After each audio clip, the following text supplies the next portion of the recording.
Welcome back to Coast Sports, the only show for the fans, by the fans. I'm Michael Fiumefreddo, and I just have one thing to say. How about them Cowboys? We got an early candidate for NFL Game of the Year after they defeated the Atlanta Falcons 40-39 in a comeback game where they were down 20-0 at the end of the first quarter. It was just one of the many great games that took place this weekend, including the Western Conference Finals game, where Anthony Davis hit a game-winning three of his own to push the Lakers to 2-0. That series is now at 2-1. The Nuggets won last night. The other series is at 2-1 as well. The Heat are leading the Celtics. Game 4 of that series is tonight. The Lakers lead the other series in the West 2-1. That was just another matchup that took place over the weekend. Bryson DeChambeau won his first U.S. Open at Winged Foot Golf Course upstate New York. He took that one easily when it got to the end. Matt Wolff fell off, and all he had to do was just make a couple putts, and now he's the U.S. Open champion for a year. Tadej Pogačar, the Slovenian, won the Tour de France as well on Sunday. He won it the day before his 21st birthday, so I really hope he celebrated that the right way the next day. And you might be wondering why I'm wearing a banana shirt right now, and I think it's the only way to describe my fantasy football team and how they played last week. Look at that final score. I'm the moneymakers, if you haven't guessed at the way I'm talking, 196-107. Please, if you're watching this on YouTube, leave a like for my boy Phil, Philly Cheesesteak. He's one of the Saquon Barkley owners, the poor guy. So leave a like just out of respect for him. He might be on the show Saturday. Catch us on Spotify for that. Anyway, speaking of NFL injuries in my fantasy team, Saquon Barkley, one of the big guys that went down. Christian McCaffrey, my number one running back, he also went down. There's a list of injuries right there. We'll get into a little bit of that later, along with NFL coaches that are on the hot seat and the Stanley Cup finals, which are taking place right now. But we're going to talk a little bit about baseball with the last week of the MLB regular season getting underway. And a lot of these spots are already clinched up. We can predict who's coming in, but we might have some teams looking to make a move. Right now we have the playoff picture. If we want to check that out, there's 6 teams in the American League that have already clinched and 4 in the NL. The Rays, the White Sox, Athletics, Twins, Yankees, Astros, and Indians. Actually, the Astros haven't clinched yet, but those are the 6 that are currently, you can see with the asterisk next to them. The Astros are just a couple games away from clinching. They should have that spot. And the Blue Jays looking for that second wild card spot in the AL. The Cleveland Indians actually clinched last night with a walk-off home run. Great way to get back into the playoffs for them. In the National League, only 4 teams so far, the Dodgers and the Padres out of the NL West. The Cubs clinched last night as well as the Braves. And then there's a heated There's a heated race for the rest of the spots. The Cardinals, the Reds, and the Brewers out of the NL Central, all fighting for either that last divisional spot or the wild card spot.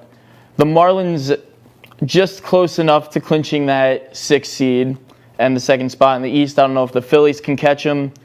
And then the Giants and the Brewers are both up for the wild card as well. They should be the likely favorites for that. Now you may be asking why. Like, you see the Yankees in there, you see the Dodgers, the Braves, all those teams that have been playing really well the past couple of years, and then you see the White Sox, the Padres, the Mariners are even in it. Like, where are these teams coming from? Now, you may not know that a lot of these teams are just around 500, and due to the shortened season, the fact that they added 2 or 3 more playoff spots, it's contributing a lot, and I really expect to see some of these new teams come back in, make an impact, and play really well. And the competition's pretty even right now. But what really strikes me is how you look at how many teams from last season are still alive. 9 out of the 10 from last season are in the playoff push. 5 have already clinched. And the one team that's not is, ironically, the champions. The Washington Nationals didn't have the best year. Then on the other hand, 6 of the teams I mentioned that are still in the playoff hunt or have already clinched, they had a losing record last season. The Marlins, the Phillies, the Reds, the Mariners, the Blue Jays, the Cubs, the Padres. Or those are the guys that actually missed the playoffs last season. And the teams that had a losing record, we had the White Sox, the Padres, the Mariners. But 10 of the teams that missed the playoffs last season are in the hunt as well. Now I just want to look at some of the favorites. Now I've grouped these guys into 2 categories. We got the usual suspects and the surprises. Obviously, you got to talk about the LA Dodgers when talking about teams that are the likely favorites in the MLB right now. They have the best record in the league at 38-16. They have the most home runs on the year and the lowest ERA, so a great combination on both sides of the ball. Talk about some of their guys. Clayton Kershaw's their ace, pitching really well. Hopefully he doesn't have another playoff blunder like he did last year where they can really fit him in and he'll pitch really well like he's been doing his whole career. Cody Bellinger, Corey Seager, the recent addition of Mookie Betts. Those are all guys that are ready to contribute and give this team a playoff run. Another really talented team, we got to talk about the Yankees. I may be a little biased coming from New York, but look at their team. I mean, Aaron Judge and Giancarlo Stanton are coming back. They just went on a 9-game win streak. They're currently 8-2 in their last 10. They beat the Blue Jays, who are in the playoff hunt. They beat them 12-1 yesterday. And a lot of their players who were injured, and that's why they might not be within the top half of the AL right now in terms of playoff seeding, is because those guys weren't healthy. Aaron Judge, Giancarlo Stanton were sitting out a few games, but now you bring those guys back with Luke Voit, DJ LeMahieu, who leads the entire league in batting average, as well as Gleyber Torres, and who can forget their pitching, Garrett Cole, one of the top guys in the league. Then we got to talk about the Astros and Cardinals. I mean, they were both in the the league championships last year in terms of the AL and the NL. And then, like I mentioned earlier, 9 of the teams from last year are at least in the hunt. 5 have already clinched. Now I want to look at these surprise teams because they were really like laughing stocks these past couple of years. And to me, this kind of looks like, you know, when you're the teacher's pet, you just happen to be in the same room as all the bullies or something, and I don't know, they get called into the principal's office, the teacher's pet has to go with them, and they're like, what did I do? But now that's what I'm saying. They're going up against some of the big bullies of the league, like the Dodgers and the Yankees. We got the San Diego Padres and the Chicago White Sox. And that's an interesting pairing considering the Padres were a laughingstock of the league a couple of years back. But we knew they had a very good farm system, a bunch of young guys on both ends, the pitching and the batting side. So they're really good. They're really fresh guys looking to make an impact. And who can forget their recent addition of Manny Machado last season. He's hitting extremely well. 65 hits on the year, 16 home runs, 46 RBIs in the shortened season. The Padres also have the most stolen bases in the league, so that's their really threat of their season right now. Can the team stop that? On the other side, we got the White Sox. And you can't talk about the White Sox without mentioning Tim Anderson and Jose Abreu. Tim Anderson's second right now in league batting average, just 100th of a point away from DJ LeMahieu. He's hitting .355. And then Jose Abreu is basically got the AL MVP vote on lock for me. He's got the second highest home runs in the league at 18. 55 RBIs and 73 hits, also leads the league. So they're hitting very well, but they're pitching well they're pitching well too. 4th lowest team ERA, 2nd in the American League. Switching gears now, I talked about Christian McCaffrey, Saquon Barkley, just the injury bug that's hit the NFL in week 2. We saw a lot of guys go down. This is a picture I took at 2:30 on Red Zone when I was watching the games. It's just a list of all the big names that have gone down. You got Nick Bosa, Solomon Thomas when they were playing the Jets. That was actually an interesting one because the 49ers actually called out MetLife Stadium for the new turf that they recently put in, saying it wasn't healthy and they have to go play there next weekend against the New York Giants. Saquon Barkley, the guy tore his ACL on the Giants. Drew Lock, up-and-coming quarterback. And just a bunch of guys that we'll get into right now, talking about how it'll hurt their team, how it will help their team if it does. First, we're going to look at Saquon Barkley, the star running back for the New York Giants, tore his ACL. He's out for the season. And this was really a year where he could show what he can do. But I think it hurts Daniel Jones' development because now you lose your guy that you're going to throw to most of the time. He's your biggest weapon. Now you're looking at Darius Slayton as your number one target. Sterling Shepard's out a couple games with turf toe. Golden Tate, Evan Ingram, those guys are still all there. But Saquon was, I believe, had the fourth most receptions on that team this year so far. And that's just a hard guy to lose. They just signed Devonta Freeman to that offense to play running back, but him, Deion Lewis, Wayne Gallman, it's not the same. You're not going to have a run game in New York. But this does help Joe Judge and the new head coach, and that's just because now I guess it's like a throwaway year. You don't have your star running back, all right, you can account that for a couple losses. Let's just see how you work with Daniel Jones, those receivers. Maybe you'll get a high draft pick to bring in an offensive lineman, maybe some guy to help out your defense. I think things are going to look up for this Giants team, even though this season's just basically over with. I think you throw in the towel, maybe see what you got working with, and decide who you need to keep, who you need to move on from. Next, let's talk about that plethora of injuries in that 49ers game. Nick Bosa, star defensive end. Jimmy Garoppolo, their quarterback, who they signed recently. Raheem Mostert also went down. He should be out a couple weeks. He sprained his MCL, and Jimmy Garoppolo had a high ankle sprain.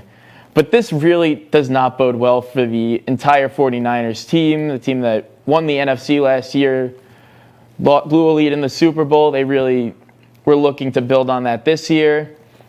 But Richard Sherman was already on the IR. You also lost Solomon Thomas. We're not sure what his injury is yet. But this division's tough, the NFC West. You already got the Seahawks. The Cardinals are playing really well. They actually beat the 49ers in Week 1. And the LA Rams look very good as well. I'll talk about them a little bit later on. But now I think this is, like, again, you're not going to win a lot of games. You're not going to win your division. You might even have a tough time fighting for a wild card spot at this point with all these injuries. I guess it does help the rest of the NFC West, though, on a bright note, because the Seahawks now most likely have 2 wins that were going to be toss-up games for them. Shout out to Danny Vaccaro if you watched Casual Saturdays with him. That was his favorite term to use. Even the Cardinals might get an extra win out of it now, and definitely the Rams, too. Same thing with the Seahawks. They're toss-up games that they'll likely win now. They'll be favored in. And with the playoffs expanding to 7 teams in a division, I think, or in a conference rather, all 3 of those teams, the Cardinals, the Seahawks, and the Rams, all have a shot at making the playoffs and making an impact. Moving on now to the Midwest with Drew Lock and Courtland Sutton of the Denver Broncos going down with injuries. They should be back at some point. Drew Lock sprained his AC joint in his shoulder. Courtland Sutton's actually out for the year. And Von Miller was put on IR even before the start of the season, so that's 3 guys that they won't be playing with for a while. This hurts Jerry Jeudy the most. The wide receiver they drafted out of Alabama. They drafted him pretty high. You don't have your top quarterback. You're now the number 1 wide receiver. You're going to be drawing a lot of the top guys coming your way, the top cornerbacks. Nico, do you know who they're playing this week, Week 3, Denver Broncos? But yeah, for you 1 second. Thanks. Jeff Driscoll's going to be the starter there. And you kind of want to use this time to build a rapport with the guy that's going to be your starting quarterback for the future, Drew Lock. Courtland Sutton's another guy you might have wanted to have there because you would have been a dynamic duo with him. Now you're looking at a season or at least a couple games where you don't have that. You're going to be drawing tough pressure for this Jeff Driscoll offense, the offensive line as well. Melvin Gordon, he's going to get a lot of carries. Playing Tampa Bay. So they're playing Tom Brady and Tampa Bay Buccaneers. They have a decent defense. I mean, not really a huge corner that stands out. I mean, Vernon Hargreaves, I believe, is still there, but definitely not a guy that you'd see in the AFC West. Like, the Chargers have a very good secondary. Kansas City with Tyrann Mathieu and guys over there. They're very good as well. The Raiders playing like they have a great defense as well. But now I want to get into the team whose helps, and surprisingly, it's the New York Jets. They play Tampa Bay week 3, but then they go play New York on Thursday Night Football. And that's a matchup I want to see just because now you have Jeff Driscoll going up against crazy-eyed Adam Gase over there, Sam Darnold. He should be on his way out at some point. But if the Jets lose to the Jeff Driscoll-led Denver Broncos, I think it's over for Adam Gase. That's just my prediction. I do think they'll lose the game even. The Jets will lose this game, and Adam Gase will be fired by week 4. So that's just something to look out for. And, yeah, I think Jeff Driscoll has a shot to take down Adam Gase and put all of our Jet fans, raise us up, give us some hope for the rest of the season. Moving on now, Malik Hooker, a guy on the Indianapolis Colts, the Jets' week 3 opponent. He tore his Achilles tendon. He's out for the year and basically might be out as an Indianapolis Colts. This hurts him the most. The guy they replaced him, Justin Blackmon, the third-round rookie out of Utah, played great after Hooker went down last week, and that was against the Vikings. The Colts should really move on from Malik Hooker after this year. He just hasn't really panned out. He's a great player, just very injury-prone, can't stay on the field. He's missed 14 games in the 3 years that he's been in the league. And finally, this one hurts me the most just because he's my fantasy football superstar, Christian McCaffrey. He's going to be out 4 to 6 weeks with a sprained AC joint. There he was the player of the year last year for fantasy. But this hurts not only fantasy owners, but definitely Teddy Bridgewater. He's now lost his number 1 weapon, his number 1 target. And this is a team that's already tanking, so I'd expect to see Teddy Bridgewater not succeed very much in this offense without Christian McCaffrey. He's got DJ Moore and Curtis Samuel to throw to. But this does help Matt Rule and the Carolina Panthers, and I'll get into that basically right now. Puts them in a tanking position. They can draft Trevor Lawrence now if he falls to him. They might end up with the number 1 pick if they sit McCaffrey for a little longer than expected, which my friend Wyatt, who's a Panthers fan, I think he thinks that's what's going to happen. So hopefully he doesn't for the sake of my fantasy team, the moneymakers. We have to play bananas a little more often, but it's more for the team. Now going back to Adam Gase, there's usually 6 or 7 coaches a year that get fired. Last year we saw a bunch of them go down. Freddie Kitchens on the Cleveland Browns, it was his first year. A lot of guys brought in new coaches as well. The Dallas Cowboys, who have been playing really well, they picked up Mike McCarthy after a year of sitting out. But now that every year there's just that cycle, about a quarter of the league's coaches actually get fired, 6 or 7, maybe even 8 in a bad year. We're going to talk about the top 5 coaches. This is actually an article I found, this picture I keep showing. It's Bill O'Brien, Matt Patricia, and Adam Gase. I found it after planning this segment, and I'm going to talk about all 3 of these guys, so I guess I know what I'm talking about. But we'll get into this is our top 5 of the week. We got top 5 coaches that I think will be fired, and we'll start off with 2 honorable mentions. First, we got Vic Fangio of the Denver Broncos and Anthony Lynn of the LA Chargers. I think Vic Fangio could be gone after this year now that Drew Lock's out. I just think he's up there in age, and he's a defensive coach. That's not going to cut it in the league, especially with the Raiders, the Chiefs, the Chargers even, who just got a new quarterback. I think they need to bring in some youth, like a lot of these teams are doing. They need to bring in offensive minds, like Cliff Kingsbury has done, and just a bunch of other coaches as well. They're starting to move on from defensive side to offensive. And Anthony Lynn, I put him on this list just because of his comments regarding his quarterback situation. Justin Herbert, the rookie out of Oregon that they drafted, looked amazing. But Anthony Lynn still thinks Tyrod Taylor's his guy. I'm just curious to see how this is going to work out, especially if Tyrod Taylor comes back in week 3 or 4 and he's now the starter, doesn't play as well as Justin Herbert, who took the champs, the Kansas City Chiefs, into overtime last week. So I think this is a coaching decision that could cost him his job if they lose a few games that they really could have won with Justin Herbert.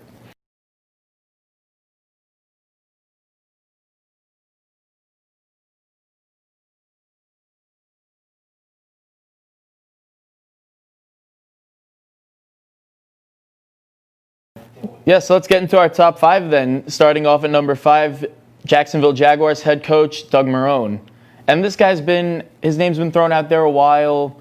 I think looking at last year, he didn't really perform well with Gardner Minshew. They picked up Nick Foles, but he was really gone after week 1. He got hurt, couldn't really keep his job there. But they're playing really well right now with Gardner Minshew and this team. I put him at number 5 just because if this team, he's not in a situation as bad as the other coaches on this list, but he's still in a spot where Tom Coughlin and the team there can really move on from him. If they end up with like a number 1, number 2 pick, they could pick up Trevor Lawrence or Justin Fields.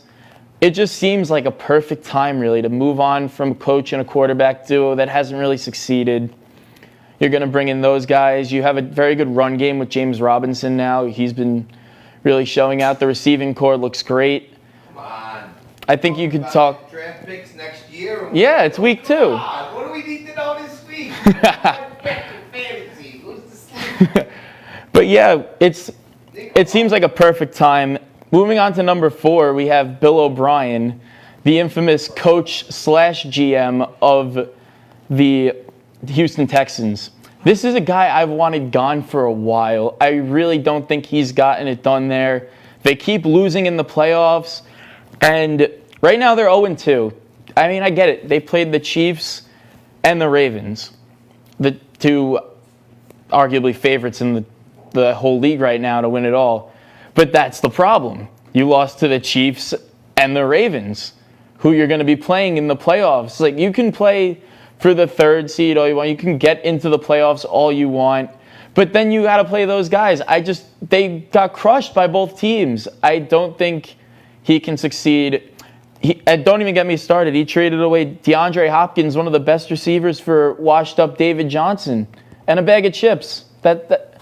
I didn't agree with that trade. I don't think it helped Bill O'Brien's case to stay there. David Johnson he scored a touchdown in week 1, but didn't look at all the same guy he was in week 2. So I think he should be done after this year, even if they do make the playoffs. I thought he would be done last year, but they won a game, so it's whatever. And now getting back to what JT's screaming from the back, I really wanted to revisit this list, maybe like week 10, week 11, or later on at the end of the season, just to see how accurate I was. But now getting into number 3, Mike Zimmer of the Minnesota Vikings. He's been there a while, so that's why many people think his job security is pretty safe right now. But the Vikings are starting off the year 0-2. They lost a shootout to the Packers, and then they lost a shootout to the Packers, and then lost 28-11 to the Colts this past weekend. Kirk Cousins looks awful. Awful. That's it. And Zimmer doesn't give him the ball as much. I think he's throwing like 20 passes a game, where Joe Burrow actually this week threw 61 passes in his second start. So where's the faith in your quarterback? Your defense isn't the same. I think your time's done after this season in Minnesota, Mike Zimmer.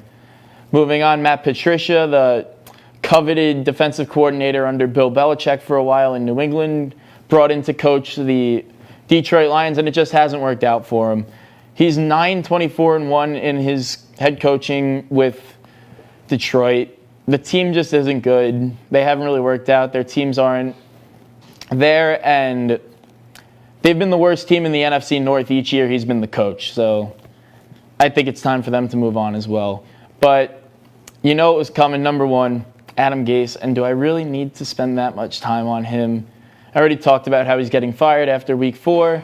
But this is something that I noticed, and a lot of people actually noticed as well. I was watching the game. It came down to a 3rd and 1. It was about field goal range. They run it to Frank Gore. He gets stopped behind the line of scrimmage. So I'm like, okay. Next play, they go for it on 4th and 1, which already is questionable. You're in field goal range. You're down a lot. But I guess you really want to make the impact. And they run it to Josh Adams. It's his only carry of the game. And he gets stopped even further back behind the line of scrimmage. And I'm thinking to myself, wow, that was really bad play calling. Turns out there are a bunch of articles out there. You can look up Adam Gase 4th and 1, type it into Google after the show, and you'll see that, 1, he wouldn't let Darnold audible out of it, even though there was a gaping hole in between the center and the offensive lineman that he could have I could have walked through it. I've never played a snap of tackle football in my life. And secondly, he told in the interview, he said, that's my call. The players just didn't execute it. So you got a guy who's got no faith in his quarterback and no faith in his team at all. He's got the worst offense in the league for the 2 years he's been the coach now. And the team's 0-2. They haven't looked great at all. The only bright spots really are Greg Williams' defense. So Greg Williams' defense, Sam Darnold, who is a great quarterback in my eyes, he looks improving. His stats aren't there because of the play calls. And the offensive line that was brought in by new GM Joe Douglas. So, Adam, you got nothing going on with this team. I can't wait for Week 5. I really hope they bring in someone much better, much more important. It could be Greg Williams for now, but there's a lot of head coaching candidates out there. Lincoln Riley. If you want to come coach NFL football, stop beating up on the Big 12, you're more than welcome to come. Eric Bieniemy, if you want to leave Kansas City, make a name for yourself as a head coach, I'd be more than happy to have you. Anyway, Week 4 is still a couple weeks away, but right now we're in the midst of a Stanley Cup final. After the whole bubble season, bubble playoffs, we had a lot of teams go down. But it's Stars versus Lightning. The series is tied at 1-1. And let me tell you, the Lightning look pretty good. Let's talk about that Game 1 first, where the Stars won 4-1. And that was just a result, like I've been saying, is this Lightning team is going to have a lot less rest than the Stars who've sat out 4 or 5 nights before.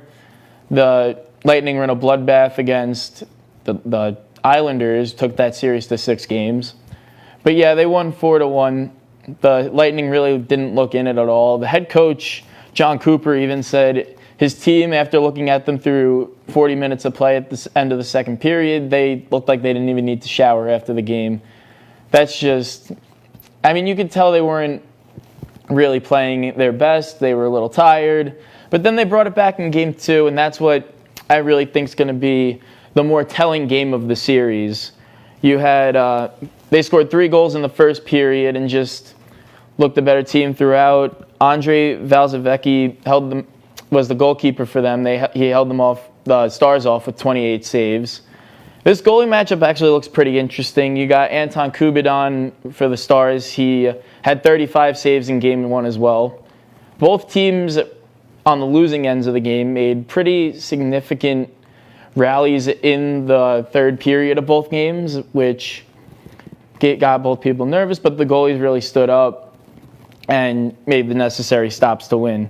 Game 2 was 3-2, actually, for the Tampa Bay Lightning. They won that game. Game 3 is actually tonight. But here's what we're going to look forward to in Game 3. The Stars need to just limit their penalties. They had about 9 penalties. There were 9 total power plays in Game 2. The Stars really weren't in it the same way the Lightning were in terms of penalties. And just looking at that, if they cut those down, maybe give the Lightning a few less power plays, they can be in a situation where we're talking about them winning Game 3, going up 2-1. On the other hand, the Tampa Bay Lightning, they really haven't been playing great the entire game. They've been down at certain points in Game 1. Game 2, they scored 3 in the first period, and then no one heard from them after. They almost gave up the lead. They let the Stars score 2 goals. So if they can play a full game of consistent hockey, 3 periods long, maybe if it goes to an overtime period, you can keep the game going. But if they do that, I think they'll have no problem beating the Stars in this series. Guys to look out for, Nikita Kucherov has the most postseason points right now with 28. Braden Point of Tampa Bay, Kucherov's teammate, is tied with Joe Pavlevsky for the most postseason goals with 10. And Anton Kubidon has the highest save percentage in the league this season. He's hovered, there you see him right there, he's hovering around 93, 92%. But the Tampa Bay Lightning are a very offensive team. They have the most goals per game in terms of the points they score in a game over the whole season, not just playoffs. And Steven Stamkos is returning for them, so look out for those guys in what should be a very exciting Stanley Cup final. I'm going with the Stars, or the Lightning actually, to win it all. I think they have the more talented team and just looked better after game 2 after getting that rest. Just before we close off the show, wanted to give our condolences out to the family of Gale Sayers, star running back of the Chicago Bears. He passed away at 77 this past night. And I mentioned I'd talk about the LA Rams. A lot of guys are talking about the Chiefs right now. They're talking about the Buccaneers. They're talking about the Ravens. I think the best team right now, and the Seahawks, of course. Russell Wilson's, as they say, cooking. But I think one of the best teams and a team that could really be a sleeper come postseason time is the LA Rams. And you might be wondering why. They haven't had a very bad Super Bowl hangover. They lost Todd Gurley, their superstar running back, who they paid all this money to. They've given up a lot of other guys, but they look the part of a championship team right now. Malcolm Brown and Darrell Henderson are really filling in well for the backfield. Brandon Cooks is gone, but Cooper Kupp, Robert Woods, the rookie Van Jefferson, they're all stepping up. Tyler Higbee looks like the next Travis Kelce or Zach Ertz, one of those guys, George Kittle even. Those guys look all great. The offensive line's holding up. And then Aaron Donald on that defense with Jalen Ramsey and all those other guys, all those other guys, they look like overall team-wise Super Bowl contenders like they were 2 years ago.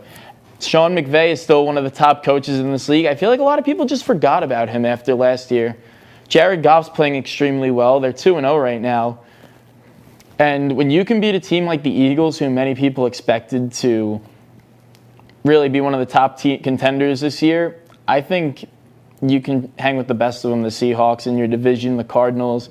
I think the Rams are a better team then. But just a lot of teams out there. It could be hard to get past the Ravens and the Chiefs, but I think the Rams are a team that you should watch out for. Anyway, that's going to do it for me. I'm Michael Fiumefreddo once again. If you missed any part of today's show, check it out on YouTube later today and listen to it on Spotify. We do casual Saturdays on Spotify where me and one of my friends will come into the studio or I'll FaceTime and we watch a game or two. And we just talk about fantasy. We talk about our favorite teams. But anyway, as I think you should definitely check that out. Danny Vaccaro was on it last weekend, and Phil Healy, the guy I bulldozed over, as I've been saying in fantasy football this weekend, should be on the show. But that's going to do it for me on Wednesday's episode. You're watching Coast to Coast Sports, the only show for the fans, by the fans. We'll see you Saturday.